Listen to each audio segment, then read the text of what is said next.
Alors, quelqu'un me pose une question en disant quel processus ou quelle tactique adopter pour que la France ne parle plus au nom de ses anciennes colonies dans le Conseil de sécurité des Nations Unies. Non, la France continuera à parler au nom des Africains, de ses enclos coloniaux, abusivement appelés États, tant qu'elle aura sous sa botte des dirigeants africains. C'est tout.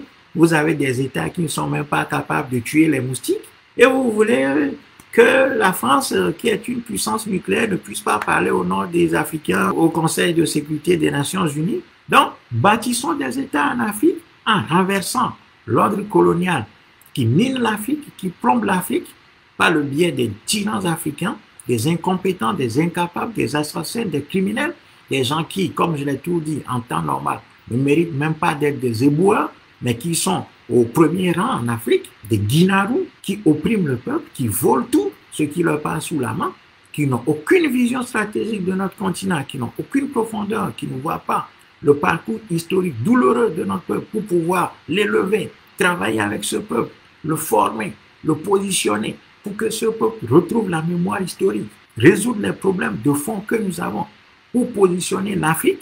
Qu'est-ce que vous voulez qu'on fasse? Donc, tant que ces gens seront là, les autres pays parleront en notre nom. Parce que pour le moment, nous ne sommes pas constitués en État capable de pouvoir nous assumer.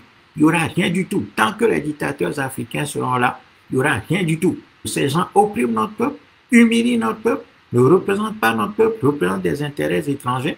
Vous voyez un continent comme ça, qui a ces ressources qui lui échappent depuis des millénaires, qui est en train de souffrir, qui est en train de mourir de faim, qui est en train d'être tué par les moustiques depuis des millénaires. Et vous voulez quoi? Vous avez vu, quand Macron était allé au Bénin, devant Talon, il a dit que bon, voilà, le Bénin veut acheter des armes. Je suis assez international, bon, le Bénin passe par la France. Ça veut dire que nous avons des armées qui sont maintenues de bout en bout. C'est pour ça qu'on a pu détruire un pays comme la Libye de manière très facile. Parce que les Occidentaux maîtrisent l'armée, ils savent tout ce qu'ils ont comme munitions, les armes, leur utilisation, quelle date, quelle puissance ces armes ont, ils connaissent.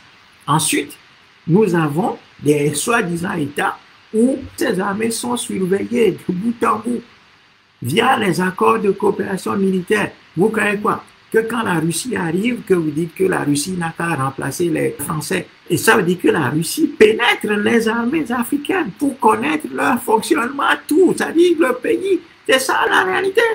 C'est pas parce que les militaires russes, eux, ils seraient des anges et puis qu'eux, ils vont venir mourir pour les Africains. Non, ils vont pénétrer les structures militaires africaines et vont les maîtriser. C'est tout. C'est comme ça. Donc, il ne faut pas qu'on soit naïf à ce point. Donc, les pays africains ne pèsent rien du tout tant que les dirigeants africains resteront au pouvoir avec le maintien de l'ensemble du système colonial, rien n'avancera.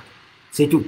D'ailleurs, c'est la France qui fabrique notre soi-disant monnaie, le franc CFA, qui détient l'économie de ces enclos coloniaux, appelés abusivement des pays indépendants. En plus, nous parlons leur langue. L'accusation, c'est un système global, c'est un système total. Il y a plusieurs éléments. C'est pas simplement expulser la France du Mali ou des choses comme ça. Oui, ça c'est bien. Sauf que c'est pas encore ça. Parce que la colonisation nous a bien pénétré. Nous parlons leur langue.